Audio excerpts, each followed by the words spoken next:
صباح الخير، ازيكم عاملين ايه؟ النهارده هنعمل مع بعض عيش بدون دقيق ابيض وبدون شوفان، هش جدا جدا زي ما انتم شايفين كده، ومكوناته بسيطه. بس قبل ما ابتدي الفيديو ما تنسوش تشتركوا في قناتي. انا اماني، يلا بينا نبتدي.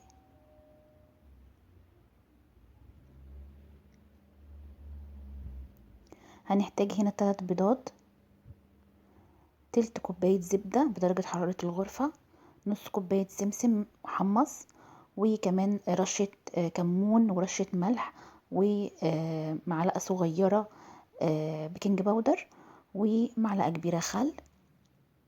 حطيت كمان ينسون وشمر مطحونين كويس جدا. بالنسبة للسمسم ده احنا الأول هنضربه في الكبة أو في المطحنة بتاعة التوابل لحد ما يدوب بالشكل ده أو يطحن جامد، يبقى شبه الرملة المبلولة كده. بعد كده هجيب الخلاط وهحط فيه السمسم اللي انا طحنته، وهحط عليه كمان بقية المكونات كلها.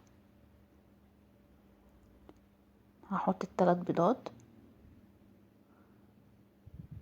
والزبدة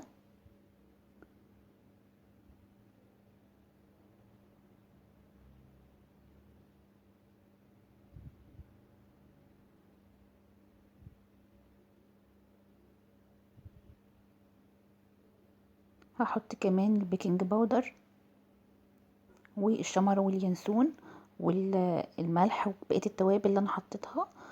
وطبعا الخل انا حطاه عشان ريحة البيض، تمام، حطيته على البيض قبل ما احطه في الخلاط.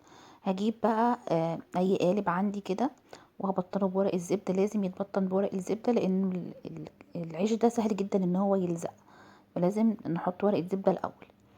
هحطه كده في القالب كويس وهخبطه خبطتين كده علشان لو في اي هوا زيادة يطلع. وبعد كده هدخله فرن سخن على درجة حرارة 180 لحد ما يستوي معايا. هغطيه واسيبه علشان ما ينشفش، وبعد ما يبرد هبتدي ان انا اقطعه قطعتين 2 بس كفاية جدا. وبس كده، دي كانت وصفتي النهاردة. جربوها وقولوا لي رأيكم في التعليقات. اشوفكم على خير ان شاء الله في فيديوهات كتير جديدة، وباي باي.